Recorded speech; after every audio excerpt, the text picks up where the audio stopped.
Welcome back to Cyberspace. I'm your host, Leslie Poston.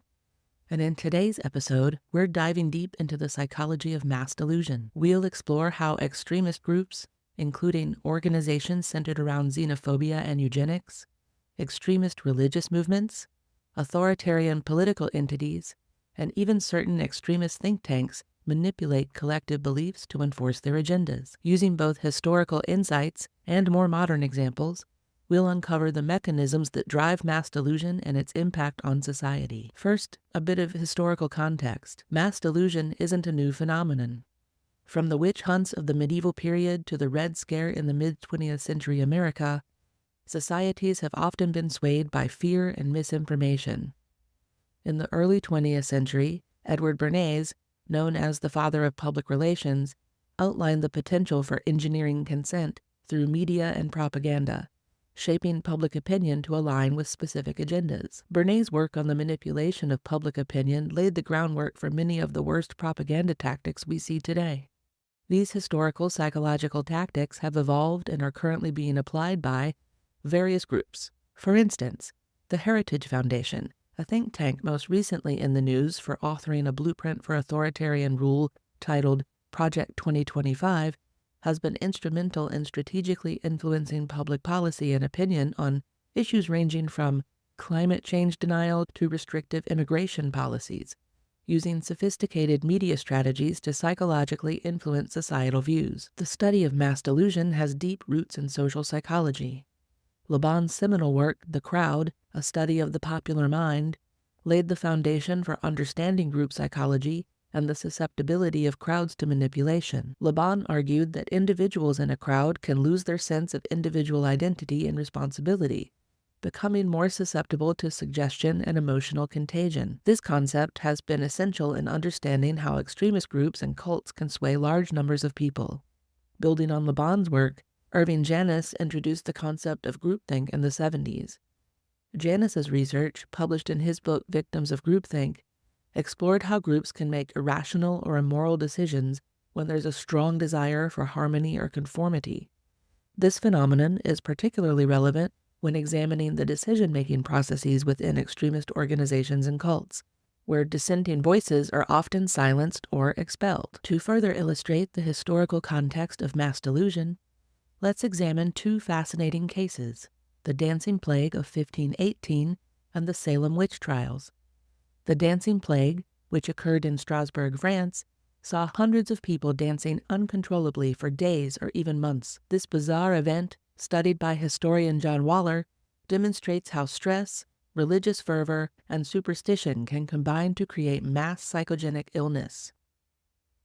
The Salem witch trials of 1692 to 1693 provide another stark example of mass delusion, this time with deadly consequences. This event, analyzed extensively by historians like Mary Beth Norton, shows how a combination of religious extremism, social tensions, misogyny, and political opportunism can lead to widespread panic and the persecution of innocent individuals. These historical examples remind us that mass delusions are not just a modern phenomenon, but have deep roots in human society and psychology. But what are some of the psychological mechanisms behind mass delusion? At the heart of mass delusion lies a complex interaction of psychological principles like conformity, persuasion, and cognitive bias. These mechanisms are manipulated to create and spread beliefs that have little basis in reality, but serve the purposes of those in power. Researcher Robert Cialdini has extensively studied the science of persuasion, identifying key principles that influence people's decisions and beliefs. His work helps us understand how these tactics are employed in mass delusion scenarios. Studies have shown that individuals are more susceptible to believing false information when it confirms their pre-existing prejudices. This confirmation bias is a critical tool in the arsenal of those looking to engineer consent or dissent. Joseph Pierre's research on conspiracy theories provides valuable insights into how these biases contribute to the spread of misinformation. Far-right groups and hate organizations often exploit the innate human fear of other and the need for belonging to foster a sense of unity and purpose among their members. For example, evangelical movements like Quiverful create insular communities that heavily rely on group conformity, enforcing strict role expectations and discouraging dissent. The concept of cognitive dissonance, first introduced by Leon Festinger in his book A Theory of Cognitive Dissonance, plays an important role in understanding how individuals maintain beliefs in the face of contradictory evidence. Festinger's research, including his famous study of a doomsday cult published in When Prophecy Fails, demonstrated how people often double down on their beliefs when faced with disconfirming evidence. This psychological mechanism helps explain why members of extremist groups or cults can maintain their convictions even when confronted with reality that challenges their worldview. Recent research by Ecker et al. In their paper, The Psychological Drivers of Misinformation Belief and Its Resistance to Correction, provides further insights into why people believe and spread misinformation. They identify key factors such as partisanship, cognitive style, and worldview as significant predictors of susceptibility to misinformation. Their work also highlights the importance of epistemic beliefs, how people think about knowledge and its acquisition, in determining one's vulnerability to false information. This research is particularly relevant when examining how extremist groups and think tanks can successfully propagate their ideologies despite contrary evidence. It's also vital to understand other cognitive biases that contribute to mass delusion. The availability heuristic, studied by Swirsky and Kahneman, shows how people tend to overestimate the likelihood of events that are easily recalled, often because they are dramatic or heavily publicized. This bias can lead people to believe that rare events, like terrorist attacks, are much more common than they actually are, fueling fear and paranoia. The Dunning-Kruger effect, named after psychologists David Dunning and Justin Kruger, describes how individuals with limited knowledge or expertise in a given domain tend to overestimate their abilities. This cognitive bias can contribute to the spread of misinformation, as people who lack a deep understanding of complex issues may confidently spread oversimplified or incorrect information. Are there more modern examples of mass delusion? Certainly. In the digital age, misinformation can spread faster than ever, and modern media platforms have become battlegrounds for psychological warfare. Social media algorithms may inadvertently prioritize sensationalist content, creating echo chambers that reinforce divisive narratives and foster a polarized political landscape. I'll discuss specific cases where mass delusion has led to real-world actions, such as violent protests or attacks.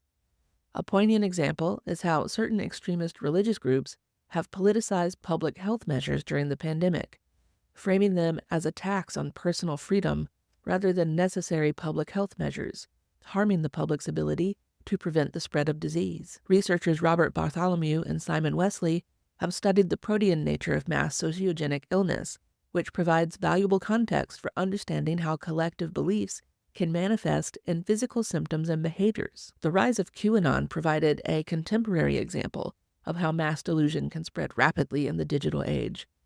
Researcher Marc-André Argentino's work on QAnon, published in The Church of QAnon, Will Conspiracy Theories Form the Basis of a New Religious Movement?, explores how this conspiracy theory took on quasi-religious characteristics. Argentino's research highlights how digital platforms have accelerated the spread of fringe beliefs, allowing them to reach mainstream audiences and even influence political discourse. The Pizzagate conspiracy theory offered another striking example of how online mass delusion can have real-world consequences.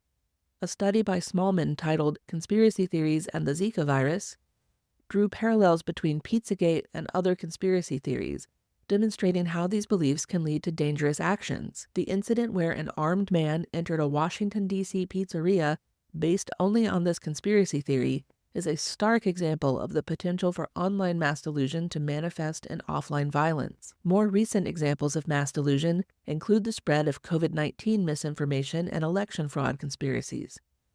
The COVID-19 pandemic has been accompanied by what the World Health Organization termed an infodemic, a flood of false and misleading information about the virus, its origins, and its potential treatments. Research by Brennan et al. Found that while much COVID-19 misinformation reconfigures existing conspiracy theories, some of it actively politicized the pandemic, leading to real-world consequences like vaccine hesitancy and a resistance to public health measures. The persistence of election fraud conspiracies following the 2020 U.S. presidential election provides another troubling example of modern mass delusion. Despite numerous court rulings and official recounts confirming the election results, a significant portion of the population continues to believe in widespread fraud years later. This belief has led to real-world consequences, including the January 6, 2021 attack on the U.S. Capitol and the so far unchallenged slow judicial coup the U.S. is experiencing now. Studies by Yusinki et al. Have shown how these beliefs are often rooted in pre-existing political attitudes and distrust in institutions, highlighting the complex interplay between individual psychology and broader societal factors in the spread of mass delusion. What about the psychology of cult recruitment and indoctrination? To understand mass delusion fully, we must examine the specific tactics used by cults and extremist groups to recruit and maintain members. One of the most comprehensive frameworks for understanding these tactics is the BITE model, developed by Dr. Stephen Hassan, a fellow Fielding alum and leading expert on cults and coercive control. The BITE model stands for Behavior, Information, Thought, and Emotional Control. Hassan argued that cults and extremist groups use these four types of control to manipulate their members. First, behavior control, regulating an individual's physical reality, including where, how, and with whom they spend their time. Second, information control, managing the information a person receives, often through deception and limiting access to non-cult sources. Third, thought control, indoctrinating members to internalize the group's doctrine as truth, while labeling alternative beliefs as illegitimate. And fourth, emotional control, manipulating a person's feelings through guilt, fear, and indoctrination of phobias. One of the most powerful recruitment techniques used by cults is known as love bombing. This involves overwhelming potential recruits with affection, attention, and praise to create a sense of belonging and acceptance. Margaret Singer, a clinical psychologist and expert on cults, described love bombing as a coordinated effort to produce a sense of intense connection and loyalty. Isolation is another key tactic used by cults to maintain control over their members.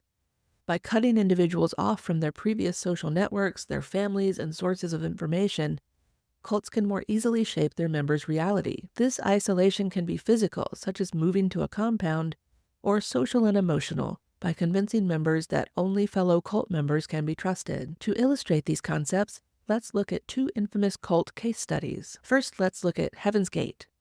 This UFO religion, led by Marshall Applewhite, culminated in a mass suicide of 39 members in 1997. The group used a mix of Christian and New Age beliefs, combined with strict behavioral control and isolation, to convince members that suicide was necessary to reach an alien spacecraft. Aum Shinrikyo, this Japanese doomsday cult, was responsible for the 1995 Tokyo subway sarin attack.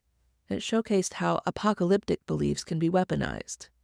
The group's leader, Shoko Asahara, used a combination of Buddhist and Hindu teachings, mind control techniques, and isolation to create a highly devoted following capable of extreme violence. These case studies demonstrate the power of cult tactics and the potential dangers of mass delusion when taken to extremes. Understanding these mechanisms is vital for developing effective strategies to prevent and counter such harmful group dynamics. What role does media and propaganda play in this? Media plays a pivotal role in either curbing or facilitating mass delusion. Let's analyze how different media outlets and social platforms contribute to the spread of delusional beliefs and discuss the ethical responsibilities of these platforms. Recent work by Gordon Pennycook and David Rand has shown how attaching warnings to some fake news stories can increase the perceived accuracy of stories without warnings, highlighting the complex relationship between media interventions and belief formation. Strategies employed by propagandists to craft messages that resonate deeply with certain demographics often facilitate the spread of their ideologies. These strategies are designed to exploit psychological vulnerabilities. We'll look into what can be done to counteract them momentarily. Shi-Sun Lao's research on public perception of mass media usage and its impact on behavior offers insight into how media consumption shapes our attitudes and actions. Additionally, Ernest Isogo and Mercy Mingpingajira's work on the social and psychological effects of social media provides a framework for understanding how these platforms influence contemporary digital consumers. The concept of echo chambers in social media has been extensively studied by researchers like Axel Browns. In social media has been extensively studied by researchers like Axel Bruns. In his paper Filter Bubble and Echo Chamber, Debunking the Myths of Online User Behavior, Bruns challenges some common assumptions about echo chambers while still acknowledging their impact. His work suggests that while perfect echo chambers are rare, partial echo chambers do exist and can contribute to the polarization of beliefs and the spread of misinformation. The role of algorithms in shaping online information consumption cannot be overstated. A study by Bakshi, Messing, and Adamek titled Exposure to Ideologically Diverse News and Opinion on Facebook found that while individual choices play a significant role in determining exposure to cross-cutting content, the algorithm also has a substantial impact. This research underscores the complex interplay between user behavior and platform design in creating environments conducive to the spread of mass delusions. We can see a current 2024 example of this algorithmic impact across Meta's three main platforms, Facebook, Instagram, and Threads, as they openly suppress information about what is happening on the ground in Gaza and other political current events during a fraught election season in the United States. Facebook exec Mosseri has been quite public in discussing that this suppression is intentional, despite its detrimental effect on the public. This isn't a new tactic. Social media platforms use complex algorithms to determine what content users see. These algorithms often prioritize engagement over accuracy, which can lead to the amplification of sensationalist or extreme content. A study by Bafuji, Roy, and Arol found that false news spreads more rapidly on Twitter than true news does. The researchers attributed this to the novelty and emotional reactions that false news often generates. Since their study, Twitter was purchased by Elon Musk and renamed X. Musk has been open about the changes he has made to the algorithm that amplify extreme content over more accurate news sources, speaking about it frequently on his own X account, and often amplifying conspiracy theories by resharing them himself. Activity like that of Musk and Mosseri are examples of the human component in the concept of computational propaganda, studied by researchers like Philip Howard and Samantha Bradshaw. It refers to the use of algorithms, automation, and human curation to purposely distribute misleading information over social media networks. Their work has shown how state and non-state actors will use these techniques to manipulate public opinion on a large scale. How do we combat mass delusion? It can seem overwhelming, so let's look at some strategies for individuals and societies to recognize and resist these psychologically manipulative tactics. The importance of critical thinking, media literacy, and the cultivation of a questioning mindset are fundamental tools to defend against psychological manipulation. There are initiatives and movements dedicated to educating the public about the dangers of mass delusion and the importance of basing beliefs and actions on verified information. You just have to keep your eyes and mind open and find them. I will put a list of some of them in the blog post that accompanies this episode. Elizabeth Palak and Laurel Ball's experimental research on how media influences social norms offers valuable insight into potential strategies for countering mass delusion through media intervention. It's also worth reading the work of Susan Paxton and her colleagues. They have studied the effects of different types of social media content on body dissatisfaction. And while that's not directly related to mass delusion, their research illustrates how media can shape perceptions and beliefs in powerful ways, which will help you arm yourself against it. Recent research by Ruzenbeek and van der Linden introduces the concept of inoculation against misinformation.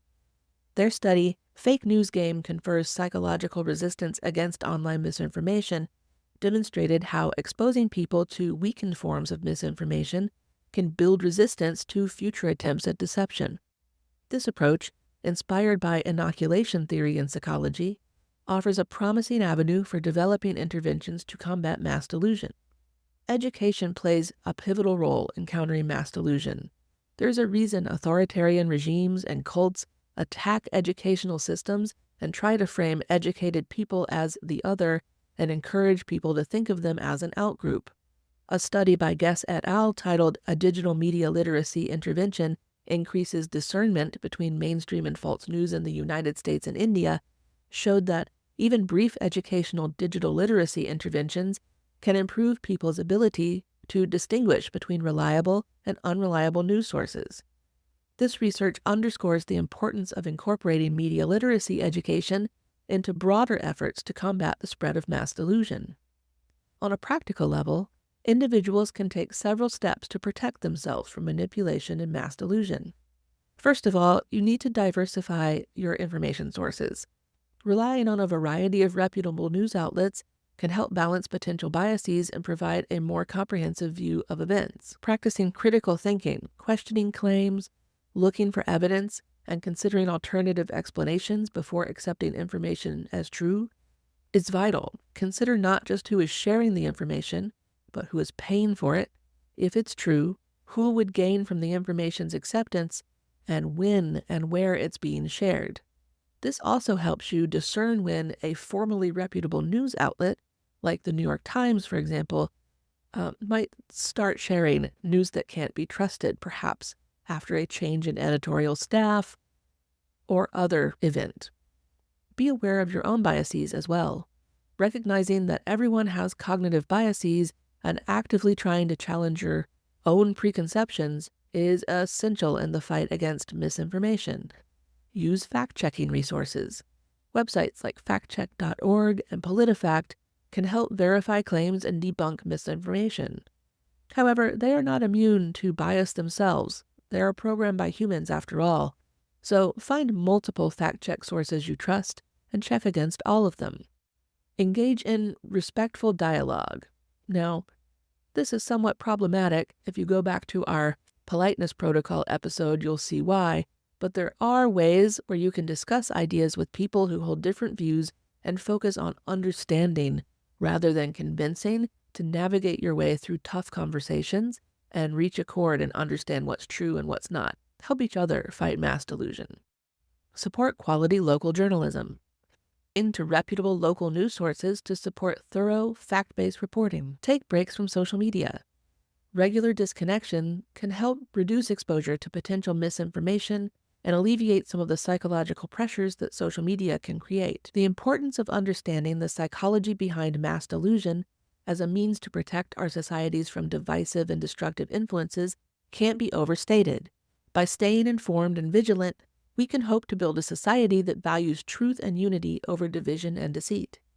The study of mass delusion is not just an academic exercise. It's a tool for maintaining the health of our democracies and societies. As we've explored throughout this episode, the mechanisms behind mass delusion are complex and deeply rooted in human psychology. From the historical examples of witch hunts to modern-day conspiracy theories like QAnon, we've seen how these phenomena can have real and sometimes dangerous consequences.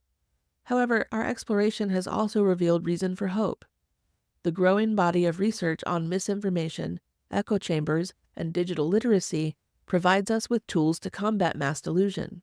By understanding the psychological principles at play, we can develop more effective strategies for education and intervention. By fostering critical thinking skills and promoting media literacy, we can build more resilient communities that are less susceptible to manipulation. As we move forward in an increasingly complex information landscape, we must remain vigilant and continue to question our own beliefs and sources of information. By doing so, we not only protect ourselves from falling prey to mass delusions, but also contribute to a more informed and rational public discourse. I want to leave everyone with a call to action. The fight against mass delusion isn't just the responsibility of researchers, educators, or policymakers. It's something we all need to engage in. Here are some practical steps you can take. Practice and promote critical thinking in your daily life. When you encounter a claim, especially one that aligns with your existing beliefs, take a moment to question it. Where is the evidence? What are the counterarguments? Think it through. Share what you've learned about mass delusion with friends and family. Awareness is the first step in prevention. Support initiatives that promote media literacy and critical thinking skills in schools and communities. When you see misinformation online, don't just scroll past it. Take the extra time to report it, or, if appropriate, engage in respectful dialogue to provide accurate information. Regularly challenge your own beliefs. Seek out diverse perspectives and be open to changing your mind when presented with new evidence. being able to change your mind is a sign of strength. Remember, combating mass delusion isn't about winning arguments or proving others wrong. It's about fostering a society where truth and evidence are valued, where diverse perspectives are respected, and where we can have meaningful dialogues even when we disagree. As we conclude this episode, I hope you've gained insights into the complex world of mass delusion and feel empowered to navigate our information-rich world more critically. The challenges we face are significant, but so is our capacity for reason, empathy, and collective action. Thanks for joining me on this deep dive into the shadows of mass delusion. I'm your host, Leslie Poston, and this has been an episode of PsyberSpace. Until next time, keep questioning, keep learning, and stay curious.